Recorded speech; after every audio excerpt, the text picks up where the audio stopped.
Boa noite a todos.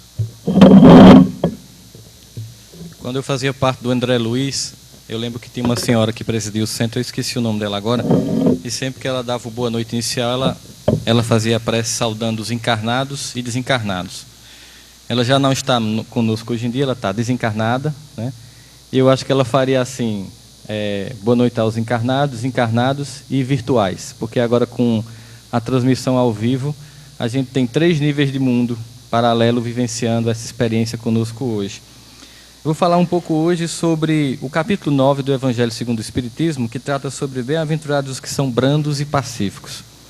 Aí me veio uma sensação interessante, porque recentemente eu instruí uma pessoa a ler o Evangelho segundo o Espiritismo. Ela fez, não, mas eu vou ler a Bíblia que é o livro, né, correto. Tal. E aí eu comecei a explicar àquela pessoa que o Evangelho segundo o Espiritismo, esse aqui não é aquele que a gente conhece quando começou, né, com aquela cara de Kardec bem braba, assim, de lado. O pessoal que olha aquele livro, que não é espírita e que não entende, deve imaginar que trata-se de um manual de magia. A sensação que a gente tem é que as pessoas pensam que tem alguma coisa de muito estranha aqui. E, na verdade, o Evangelho segundo o Espiritismo é o Evangelho de Jesus, com análise hermenêutica e exegética à luz dos Espíritos e da análise cuidadosa de Kardec.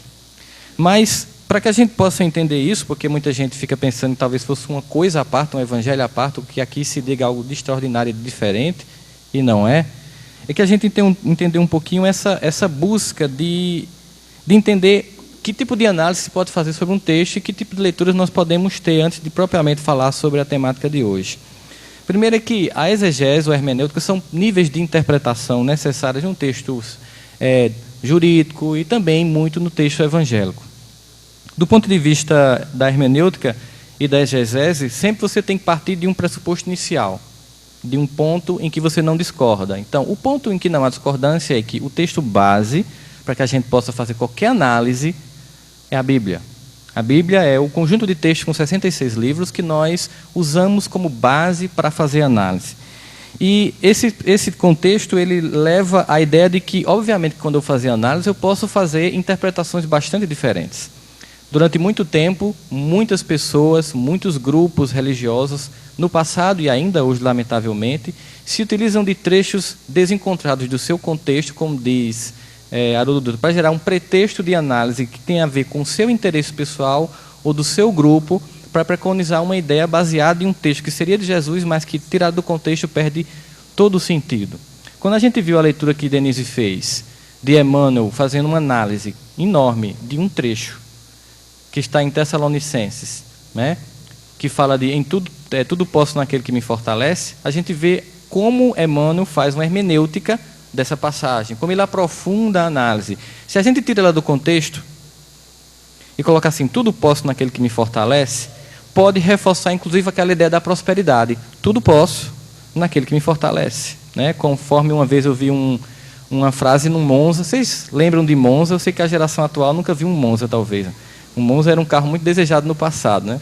Então era um Monza bem velho que estava ali saindo do shopping e tinha assim a frase em cima: tudo posso que me fortalece, e este carro que você está vendo é um CrossFox vermelho. Quem crê, diga amém. Era o final da frase.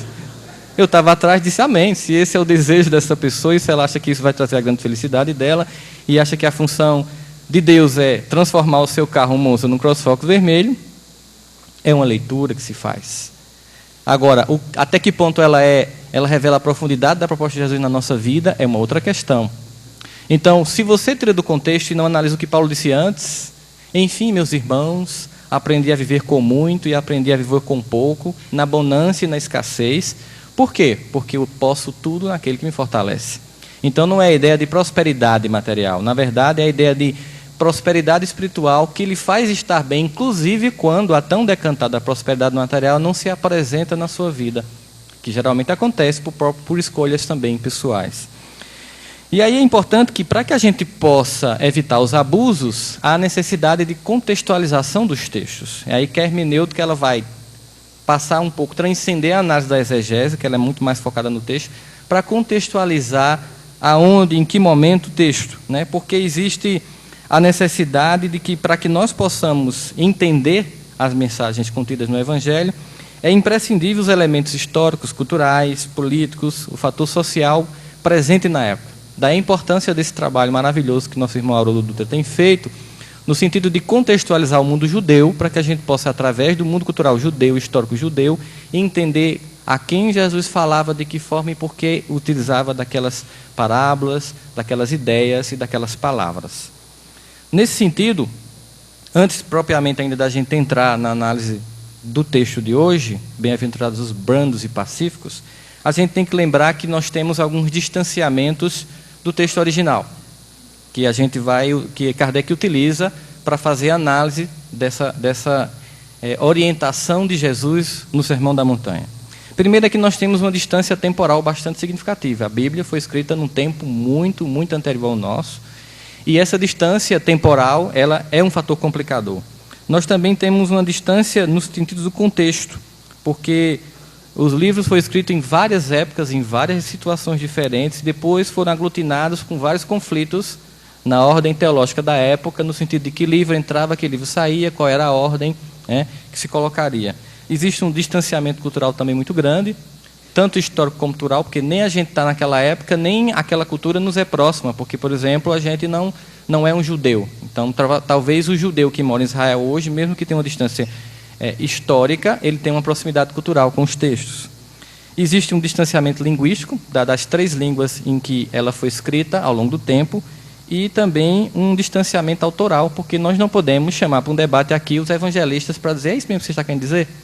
A gente não tem como conversar. Eu lembro que eu fui para uma peça de Elisa Lucinda, que é uma poetisa do Rio de Janeiro, e ela, muito empolgada na época que ela estava começando a ser reconhecida pela mídia, ela brincando disse assim no teatro: eu estou muito feliz porque Caetano está me lendo, Chico Buarque está me lendo, as pessoas estão me elogiando muito, e eu fiquei muito feliz que minha poesia esteja tocando pessoas que eu respeito tanto.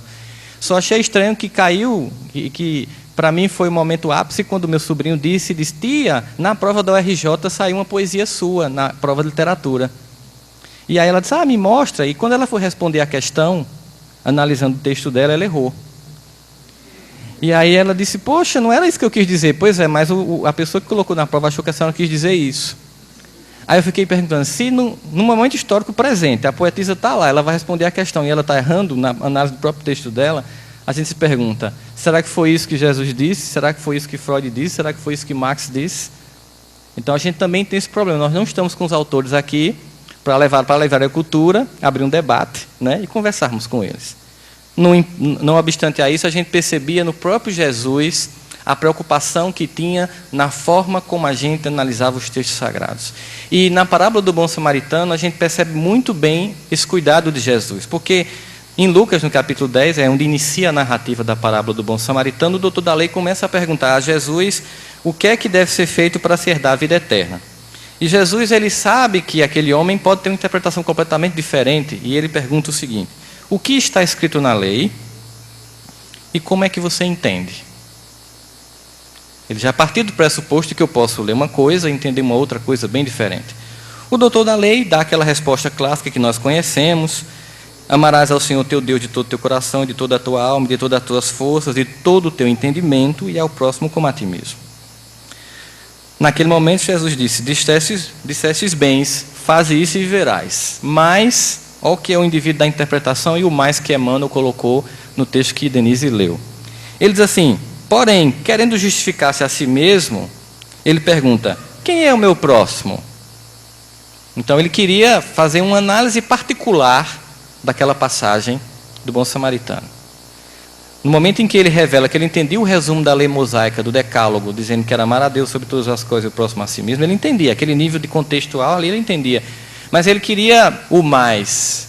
E Jesus, ele não dá uma resposta, ele conta uma história para não deixar brecha para novas interpretações. A história ela é tão rica de contexto e tão inequívoca no sentido do próximo como qualquer um que nos chegue, que não restava uma outra conclusão do doutor da lei que começa a questão e dizer que quem fez a vontade de Deus naquele contexto era o próximo, era o samaritano, levando em consideração que Jesus puxou um indivíduo culturalmente desacreditado e muito criticado do mundo judaico, que era o samaritano.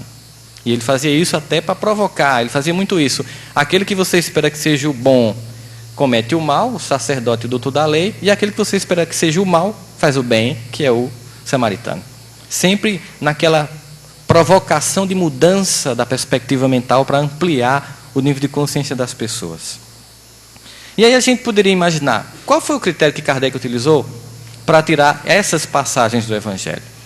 A Bíblia tem vários contextos históricos, culturais, modos de comportamento, e aí eu trouxe aqui algumas passagens sobre contexto histórico, passagens sobre contexto cultural e modos de comportamento, para a gente ver por que Kardec não as utilizou. Por exemplo, eu vou citar aqui duas passagens, uma de Deuteronômio e outra de Êxodo. E essas passagens foram utilizadas até a década de 50 nos Estados Unidos pela Ku Klux Klan, que é aquele grupo de pessoas que matavam e enforcavam negros porque acreditavam que eles não eram merecedores da liberdade de ser filhos de Deus. Então, aqui eu tenho uma citação de Jefferson Davis, que foi presidente dos Estados Confederados do Sul, naquela guerra dos Estados Unidos entre Norte e Sul, que defendia a escravidão. Ele diz o seguinte: a escravidão foi estabelecida por decreto de Deus Todo-Poderoso. Ela é sancionada pela Bíblia em ambos os testamentos, desde a Gênese ao Apocalipse. Ela existiu em todas as eras, encontrando entre pessoas das maiores civilizações e nas nações como as maiores proficiências das artes. Ou seja, nós podemos escravizar pessoas porque está dito na Bíblia que isso é possível. E a gente poderia pegar aqui Deuteronômio, por exemplo, do capítulo 21, versículos que vai de 10 a 14. Aí é mais ou menos conselhos para lidar com o escravo. Quando saíres a peleja contra os teus inimigos e o Senhor teu Deus os entregar em tuas mãos, e tu deles levares prisioneiros, e tu entre as presas vires uma mulher formosa, né, e cobiçares e tomares como, você vai lá, invade aquele povo, mata tudo e mais, tem uma mulher tão bonita que ele resolve, não vou matar essa. Essa não merece morrer. Aí ele leva para casa. Então, a trarás para a tua casa, ela vai raspar a cabeça e vai cortar a unha, porque ela vai entrar em luto. Então, eu matei seu pai, seus irmãos, mas eu gostei de você, sabe? Então, você vai comigo para casa, aí você tem que entrar no seu luto, aí você vai raspar seu cabelo, suas unhas, vai passar um mês chorando seu pai e sua mãe, agora depois é o seguinte, é minha. É isso que está dito aqui, certo? Depois ela vai tirar a roupa do cativeiro, porque ela tem que se desidentificar da cultura dela, porque ele não quer mais aquela mulher que vem naquela cultura, ele só quer o corpo dela. Mas e se ele abusar dela? Porque ele pode abusar, né? De repente não era tudo que ele pensava. Então, se você abusar, você vai deixar ela embora, porque o texto diz, porque você já tem muito humilhado ela. Então, se você abusar, você liberta. Qual seria o sentido de usar isso para colocar aqui no Evangelho moral? Aqui a gente pega em Êxodo, no capítulo 21, versículos 20 a 21. Se alguém ferir o seu servo ou sua serva com um pau e morrer debaixo de sua mão, certamente será castigado. Se você for bater e ele morrer, você vai ser castigado. Porém, se o servo sobreviver, você não vai ser castigado, porque o dinheiro é seu. O servo é seu dinheiro, você pode bater muito, só não pode matar. Né? É mais ou menos conforme aqueles estudantes que pegaram uma doméstica no Rio, espancaram, e quando a imprensa chegou, os pais, para justificar, disseram, mas é porque ele pensava que era uma prostituta. Não, então, a prostituta você pode espancar, a empregada você só humilha. Veja que contexto. Então, chegamos no contexto de guerra, por exemplo. Vamos pegar aqui também o livro de Números, Samuel, o livro de Reis, Malaquias. A gente tem vários trechos em que trata de guerra, porque aquele povo vivia, e a gente sabe que ainda hoje muito, em conflito beligerante. Em Deuteronômio diz, porém, das cidades destas nações que o Senhor Deus te deu, te há de dar de herança, não deixarás com vida tudo o que há de fôlego. Antes, como ordenou o Senhor teu Deus, você vai destruí-la totalmente. Deus está dizendo que Campina Grande é Israel e pode invadir Lagoa Seca. Porque foi uma promessa que a gente fez, inclusive Esperança e Pocinhos. Então, quando for lá, não deixe ninguém vivo, nem os cachos, nem os cachorros. Tudo que respira tem que morrer. Né? E aí ainda diz aqui em 1 Samuel, por exemplo, envia-te o Senhor a este caminho e disse, vai e destrói totalmente esses pecadores e peleja contra eles até exterminá-los. Muito bem, isso é contexto histórico. Kardec não utilizou isso aqui para fazer análise no Evangelho segundo o Espiritismo. Bom, e o papel da mulher? Vamos ver aqui, em 1 Timóteo.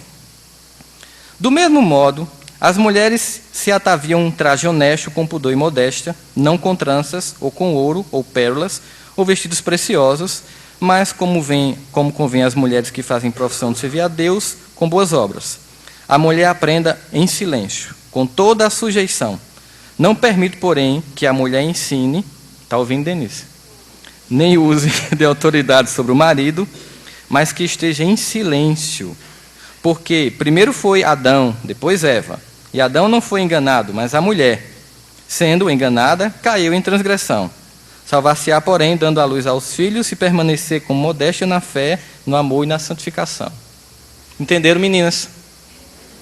Muito bem.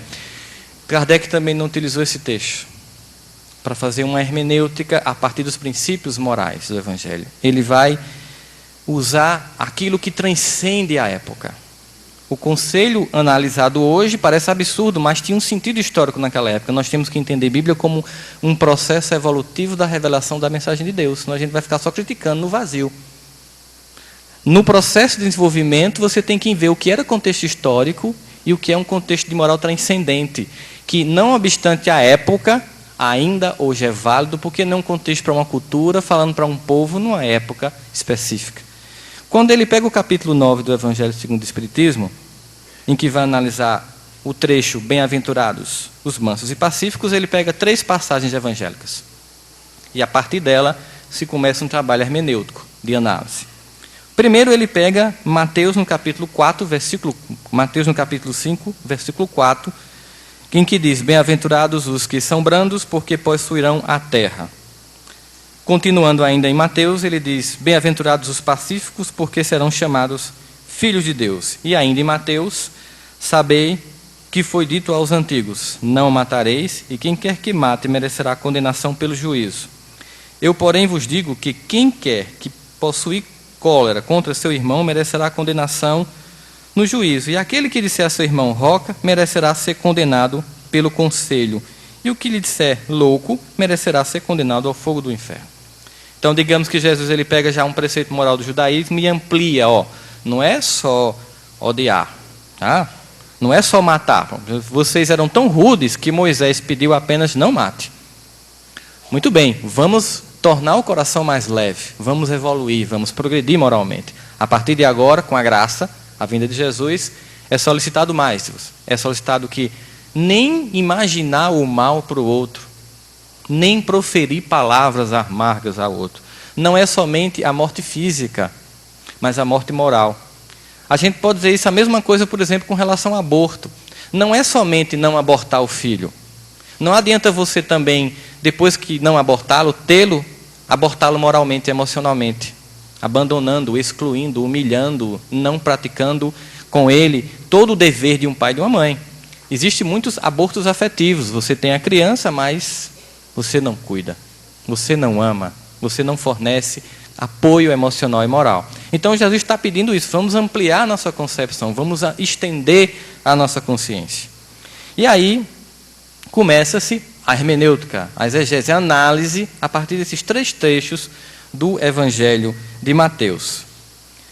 Por estas máximas, Jesus faz, olha que interessante, da brandura, da moderação, da mansuetude, da afabilidade e da paciência, uma lei.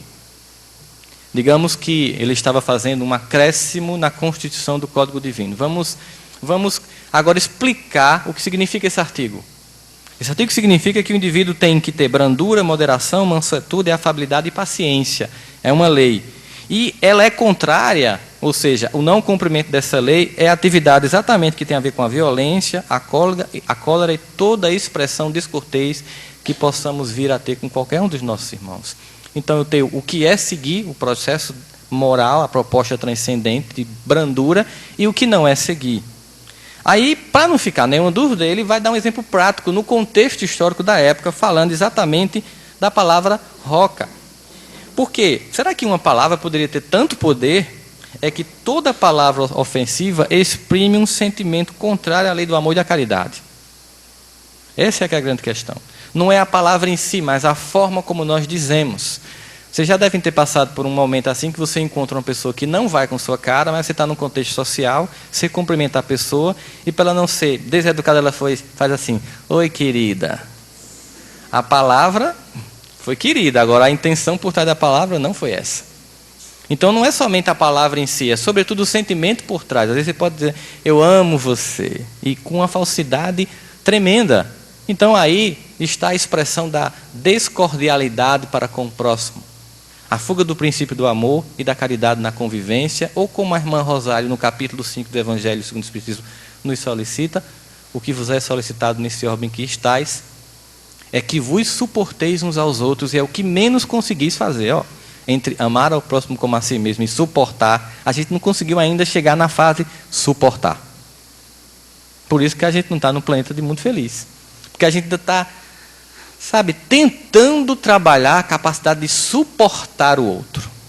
Essa é que é a verdade.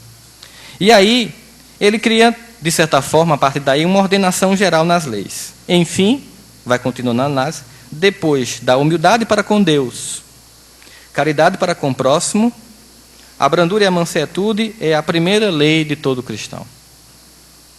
Então, eu tenho humildade e obediência a Deus, eu tenho caridade para com o próximo, e como eu posso expressar de forma menos enfática essa caridade? Um exemplo, a brandura e a humildade de coração no lidar com o próximo, para nem as palavras, nem o pensamento ser descortês. E aí ele vai, continuando a análise, que é feita pelo irmão Lázaro, falar sobre a afabilidade e a doçura. E aí ele tenta destacar aqui a questão do verniz social que a gente utiliza.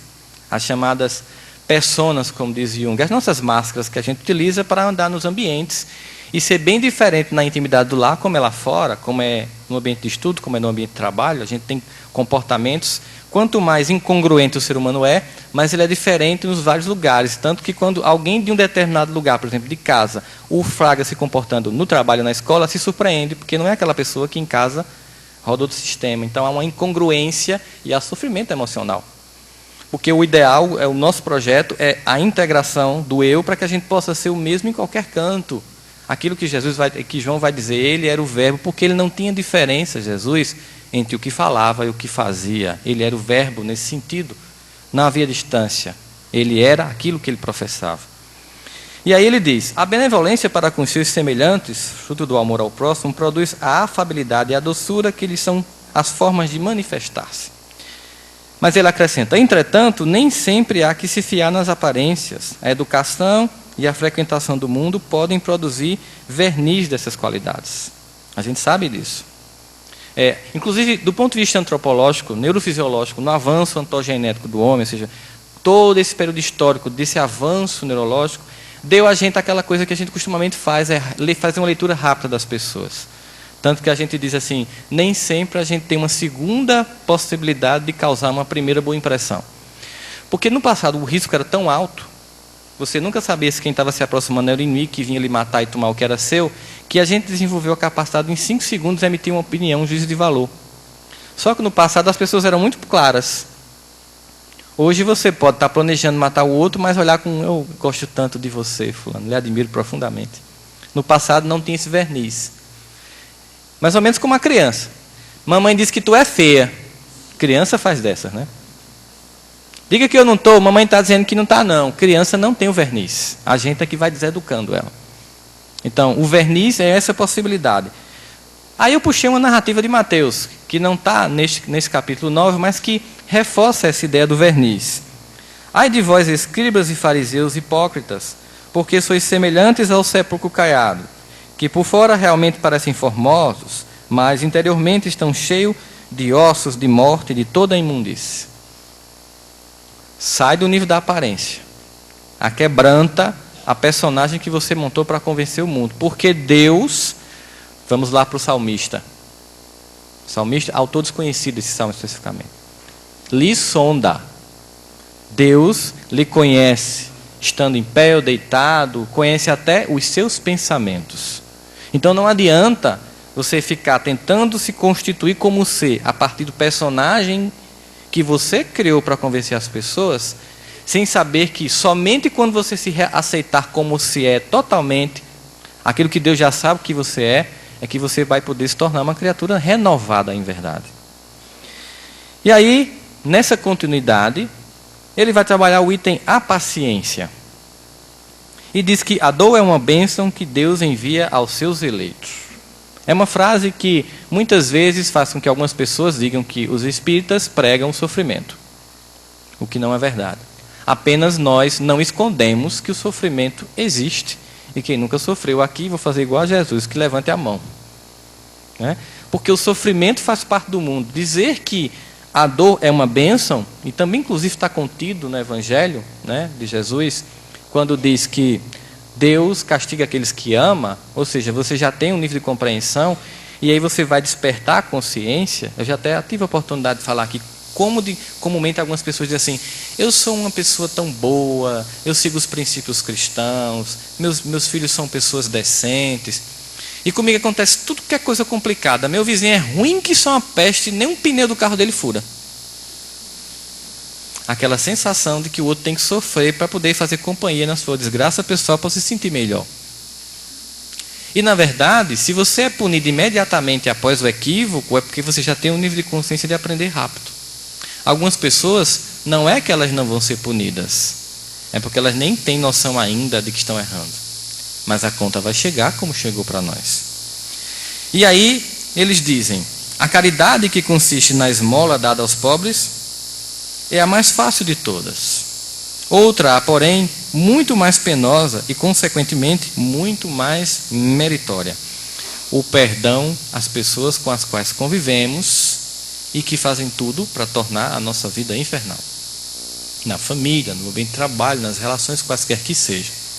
Então, esse tipo de atitude diante do próximo, que constitui um nível de tolerância, que é perdoar o equívoco do outro, há uma caridade expressa no nível muito mais alto do que um sopão, uma campanha de 1 quilo. E todas as atividades que os departamentos de assistência sociais das instituições religiosas fazem, e tem que se fazer ainda, porque nosso país ainda é muito desigual, não há que se abandonar essa prática ainda, mas sobretudo o desenvolvimento da capacidade de perdão, porque só quem tem paciência pode perdoar. Porque perdoar não é esperar que o outro mude. Porque se você for esperar pelo outro para emitir o seu perdão, você vai ficar usando o outro, mas eu não perdoo, conforme aquilo que Emmanuel fazia da análise do texto de Paulo, mas eu não perdoo porque ele continua sendo ruim para mim. Então você espera que um dia ele mude para perdoar, então não é perdão. Se a pessoa ficar boa, não tem mal o que fazer, ela está boa, é bom conviver com ela. Perdão é, embora a pessoa permaneça no erro, eu decido não continuar trocando o meu psiquismo com o pior lado dela. E eu perdoo tendo paciência de esperar, sabendo que inclusive possa ser que eu não veja a modificação da pessoa. Porque André Luiz, num dos seus textos, diz que o nosso trabalho é de semear. Por quê? Ele diz bem literalmente, a germinação, a flor e o fruto pertencem a Deus. Somente Papai do Céu é que vai ver a modificação completa daquela criatura. A gente tem que entender isso como educador, por exemplo, de saber que a gente cumpre ali um papel, mas o processo todo não vai ser dado ali naquele ano que o indivíduo está com a gente. Mas a gente semeou, a gente colaborou nesse sentido. E aí, eu inverti uma ordem só para que a gente imaginasse o que seria contrário a isso aqui. Seria a cólera, que na visão deles é a origem de todo sentimento antagônico ao amor e à pacificação e à brandura. Só que, se a gente for observar, a sociedade nos estimula o sentimento de cólera. A gente percebe muito constantemente isso a partir das primeiras experiências de uma criança numa escola, quando vítima de algum tipo de brincadeira, que hoje tem até um nome e um diagnóstico chamado bullying. Você volta para casa e alguns pais, ao invés de aproveitar a oportunidade para educar os valores morais e preparar a criança para superar as dificuldades, diz, se você voltar amanhã apanhado, apanha de novo. Estimulando a criança a, na imaturidade que ela tem e sem a capacidade de um adulto que ela tem em resolver com o mesmo nível de agressão aquela situação que não é resolvida. E a gente tem frases, né, que mostram toda a violência da nossa sociedade. Eu matei 2 coelhos com uma cajadada só. Quando alguém está fazendo sucesso, a gente diz que a pessoa está bombando. Então são palavras que denotam a nosso nível ainda de beligerância, do quanto a gente revela nas atitudes e na fala, como nós ainda temos dificuldade de pacificar as nossas relações com as pessoas.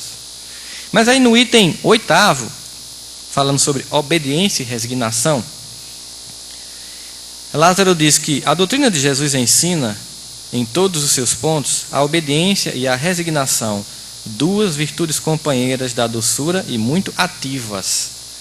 Até parece estranho dizer que a resignação e a obediência são ativas.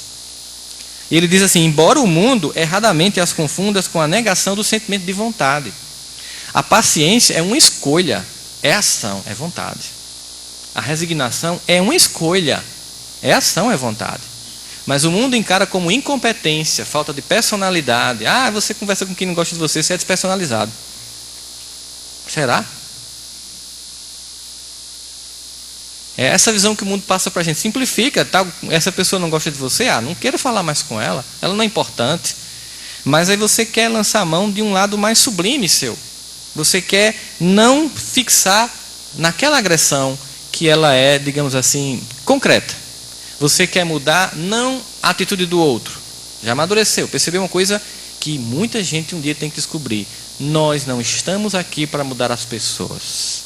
Nem esposo, nem filho, nem marido, nem mulher, nem colega de trabalho. Nós estamos aqui para transformar nossos corações e atitudes. E esse processo gera uma transformação no coletivo. Mas a força que a gente gasta para mudar o outro é desesperadora e completamente ineficiente. Então, nesse sentido, a resignação, e Joana vai dizer isso, ela é dinâmica.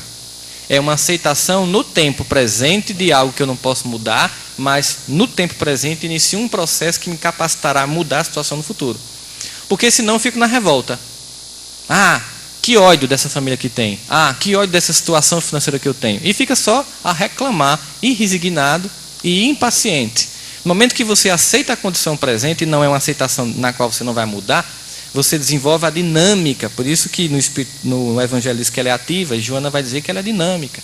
Ou seja, parece uma coisa idiota, mas não é. Para uma pessoa que não tem essa perspectiva de uma leitura transcendente, baseada na mensagem de Jesus, amar que ser amado, perdoar que ser perdoado, parece a oração do tolo que São Francisco de Assis fez. Mas não é. É a oração daquele que está no nível superior de entendimento e está na atividade da escolha da pacificação, de perdoar e de amar. É um espírito que já saiu do nível de ser apenas reativo ao que os outros fazem e passou a ser proativo, decidindo fazer.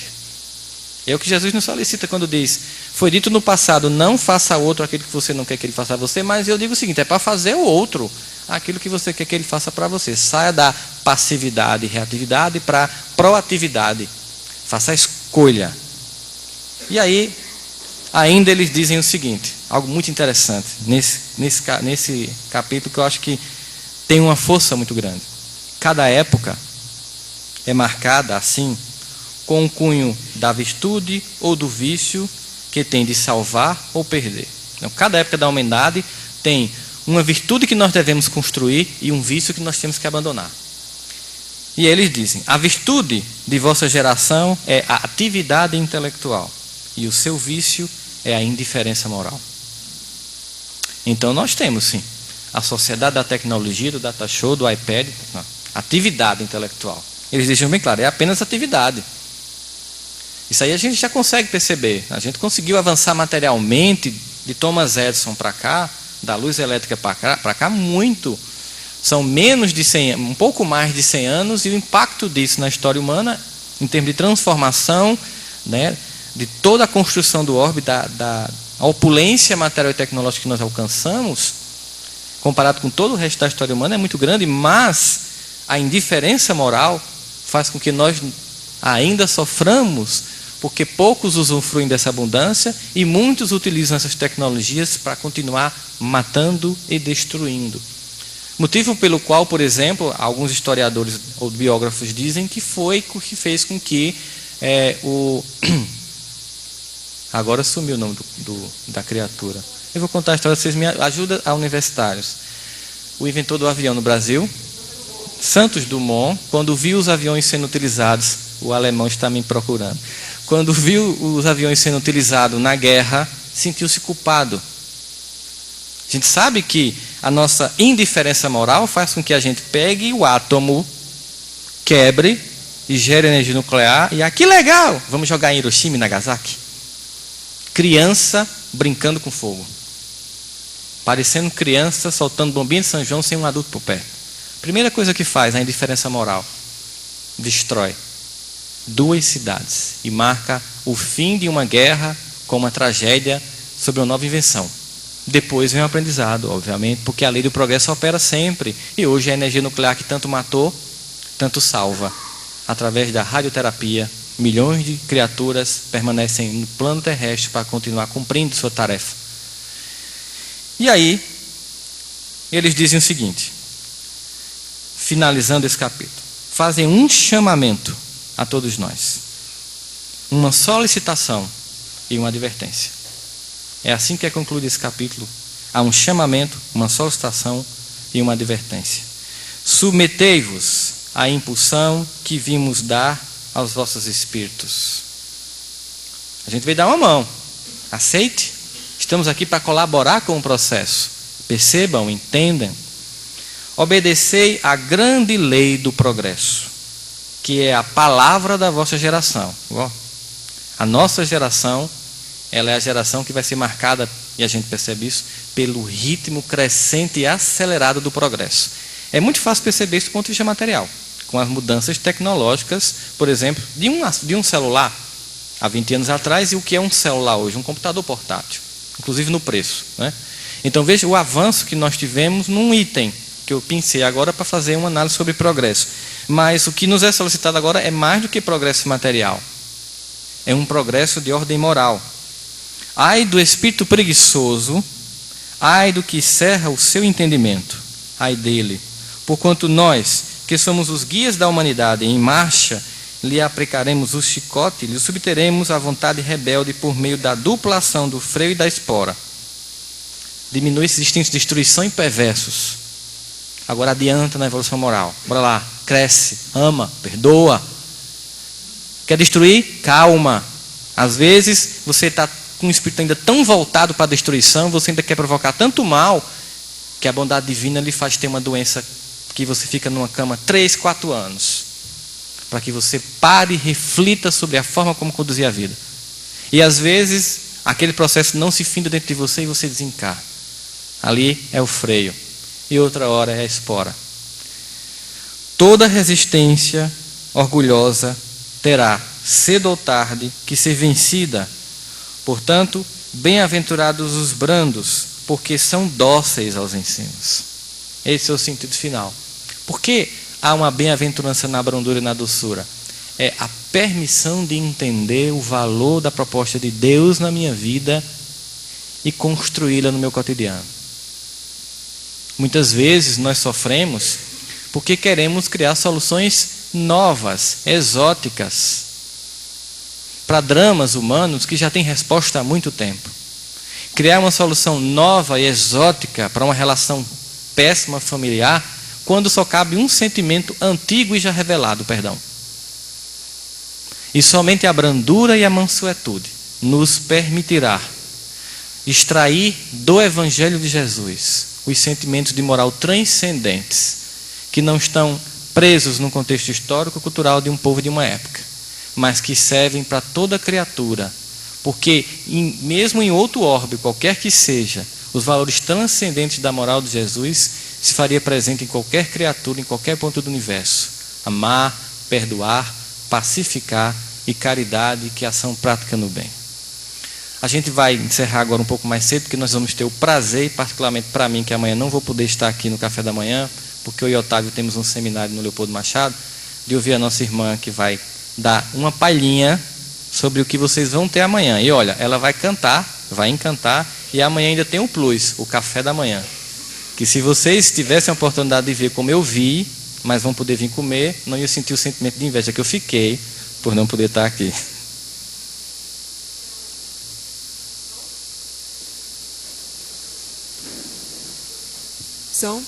Então, o Rossandro já anunciou. Nós estamos aqui com Paula Zamp e Gabriel Rocha. Nós vamos pedir que eles já possam ir subindo aqui para o nosso palco, enquanto eu vou dar um único aviso hoje, bem rápido. Não se preocupem que hoje eu não vou me demorar no aviso, não vou apelar, porque nós temos o interesse que todos possam ouvir Paula. Nós teremos amanhã essa atividade com os nossos amigos que aqui estão. E para mim também, como disse Rossandra, é uma grande alegria recebê-los, e a Paula especialmente, porque ela é amiga de grandes amigos meus, paulistanos e paulistas, com quem eu tenho a oportunidade de conviver há alguns anos. E sempre que para lá vou na atividade espírita, eles fazem muita referência a Paula. E o ano passado, a nossa amiga Santana Florindo fez uma viagem junto com o nosso amigo Celestino e Paula ao Oriente, e Santana voltou assim, BFF de Paula. Vocês nem entenderam, né? Nem riram, vou traduzir. Voltou Best Friend Forever de Paula, amigas para sempre. Só falava em Paula, em Paula. E ela falava tanto que eu disse, então convide, né? Pegue na palavra da amizade e traga Paula para nós. E ela chegou junto com o Gabriel na última quinta-feira, fizeram uma palestra cantada na UF, que é um estilo que nós não temos aqui na Paraíba, ou talvez mais especificamente aqui em Campina Grande, e ambos nos encantaram na última quinta-feira do aniversário da União Fraternal Espírita. Ambos são cantores, ela já cantora profissional, formada em música, professora universitária nessa área, e o Gabriel, um jovem cantor que está estudando música e tem a particularidade, como a Paula sempre apresenta e Santana nos disse na quinta-feira, de cantar em várias línguas, entre elas inglês e hebraico, sem tê-las estudado, e nós acrescentaríamos sem tê-las estudado nesta vida. Certamente ele tem uma memória musical e linguística de outras existências muito grande e que permite que eles nos encantem. Então, como vocês viram na nossa tela, amanhã eles estarão no nosso café. O café iniciará a partir das 8 horas da manhã. Desculpem o cansaço. A partir das 8 horas da manhã.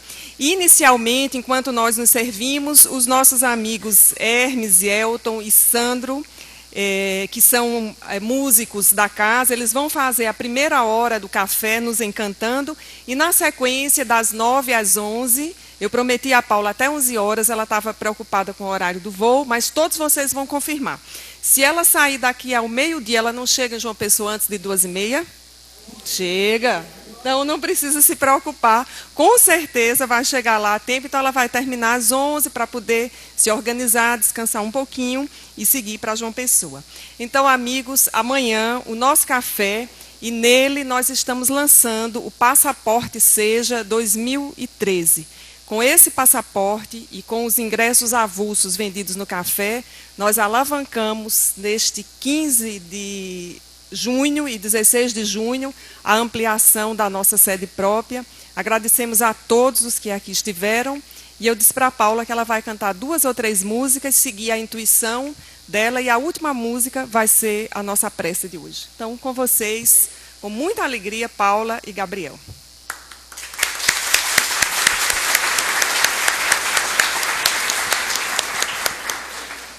Boa noite a todos. É uma alegria estar aqui conhecendo esta terra, a primeira vez que estamos aqui na Paraíba. E é uma alegria quando nós chegamos à chuva, depois o ar maravilhoso, e hoje, ontem e hoje, esse céu azul que eu fiquei encantado. Meu Deus, que céu é esse, que céu é esse, que céu é esse. Mas um céu magnífico. E nós estamos aqui para cantarolar, e cantarolar faz parte da nossa vida. E cantarolar em nome do amor, e como nós ouvimos aí tantos ensinamentos maravilhosos, falar do amor e falar de Jesus é algo muito especial. E é essa a nossa atividade. E nesta primeira canção, vamos falar dos ensinamentos de Jesus, com a vivência dele, tocando toda a natureza, presenteando todos nós com as belezas que nos cercam. Quem é este ser? Quem é Jesus?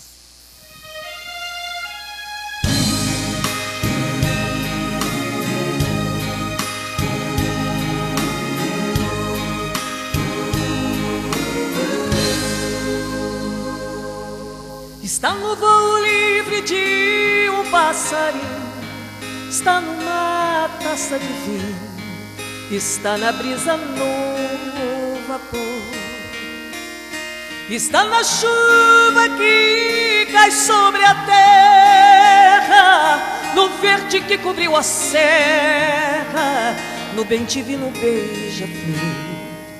Está na mente dos homens de bem, está na luz que vem do além, está nos olhos da criança,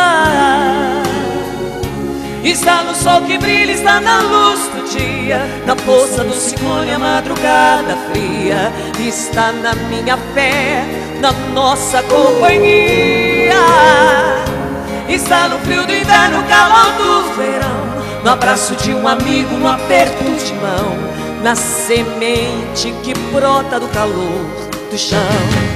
Quem é Ele, o dono de todos os mares, dos rios, serras, matas e vales, Filho de nosso Senhor. Quem é Ele, a força maior do universo, a prova que rima meus versos, Jesus Cristo Salvador,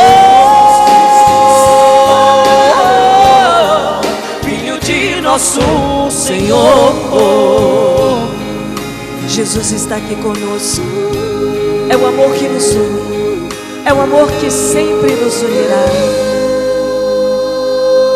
Está na mente dos homens de bem, está na luz que vem do além, está nos olhos da criança,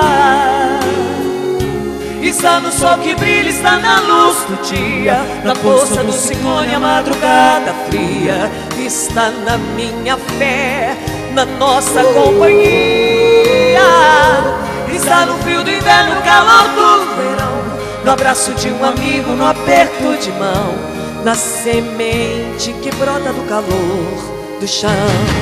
Quem é Ele, o dono de todos os mares, dos rios, serras, matas e vales, Filho de nosso Senhor. Quem é Ele, a força maior do universo, a trova que rima meus versos, Jesus Cristo Salvador, Filho de nosso Senhor. Quem é Ele, o dono de todos os mares, dos rios, serras, matas e vales, Filho de nosso Senhor. Quem é Ele, a força maior do universo, a trova que rima meus versos, Jesus Cristo Salvador. Quem é Ele, o dono de todos os mares, dos rios, serras, matas e vales, Filho de nosso Senhor. Quem é Ele, a força maior do universo, a trova que rima meus versos, Jesus Cristo Salvador, Filho de nosso Senhor, Filho de nosso Senhor, Filho de nosso Senhor.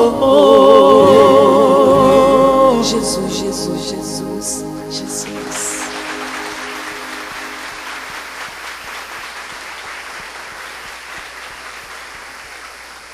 E esse daqui é o Gabriel, como a Denise falou, é um pupilo meu. Todo mundo pensa que é meu filho, um filho do coração. Conheci ele em 2009. É um menino que, na verdade, ele não teve ainda, até hoje, nenhum direcionamento musical, e muito menos, como foi colocado, em termos de estudo dos idiomas. É um menino que vive numa comunidade de alto risco na zona norte de São Paulo. Mas é um menino que hoje se esforça muito por dar o seu melhor e sair da condição que vive até agora. Eu vou deixar um espaço para que ele cante uma canção. E esta canção, que Gabriel vai executar, ela fala que jamais haverá a última vez. Temos que acreditar sempre numa nova oportunidade. Investir no bem, seguir em frente, que colheremos, cedo ou tarde, o melhor.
that I could speak to, a dream that I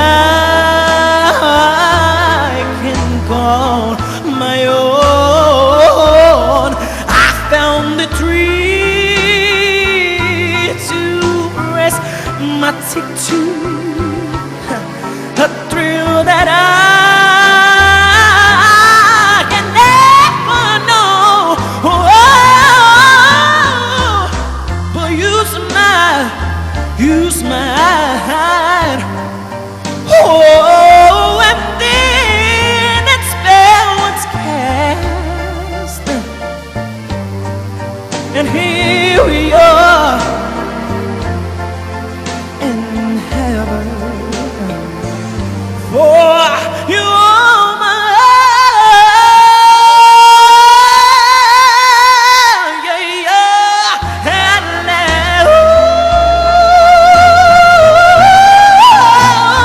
no, and last, yes,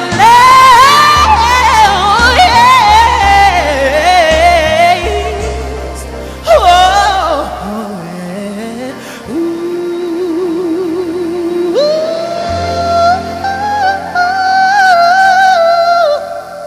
Obrigado.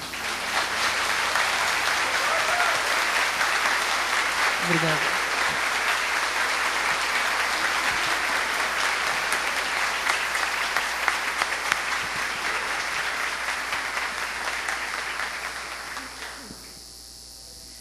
E para encerrar este nosso momento, temos a certeza que jamais haverá os últimos momentos, jamais haverá o final. A estrada é infinita e o amor nos fortalece. O amor do alto que se derrama em nós. O amor do Pai, do nosso irmão, do Filho, Jesus. O amor da Mãe Santíssima. Ave Senhora, que através do teu amor abriu seus braços para receber o doce menino Luz, o nosso irmão Jesus. Nesse instante, tenhamos a certeza, mensageiros do amor se posicionam à nossa frente. A Mãe Santíssima nos ouve. Peçamos.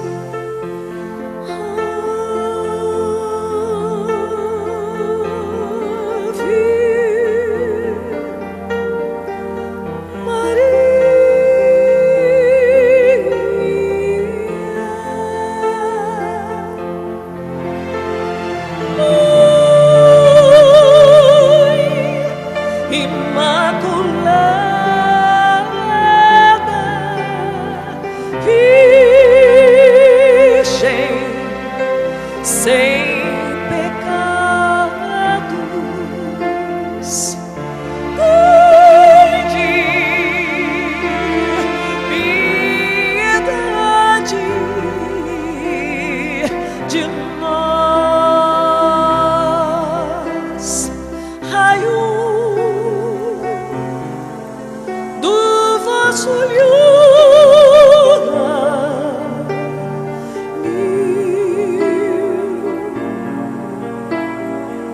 Bênçãos de luz para nos salvar e amparar, sempre a sorrir. Santa Maria, Santa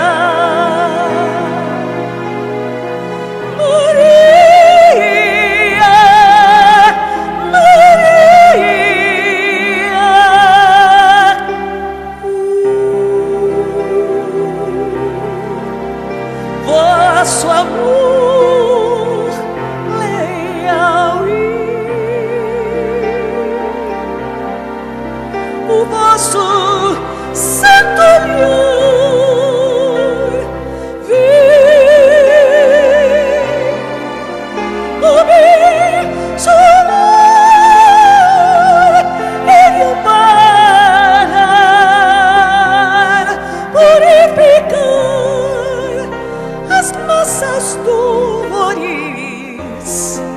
Amém. Amém.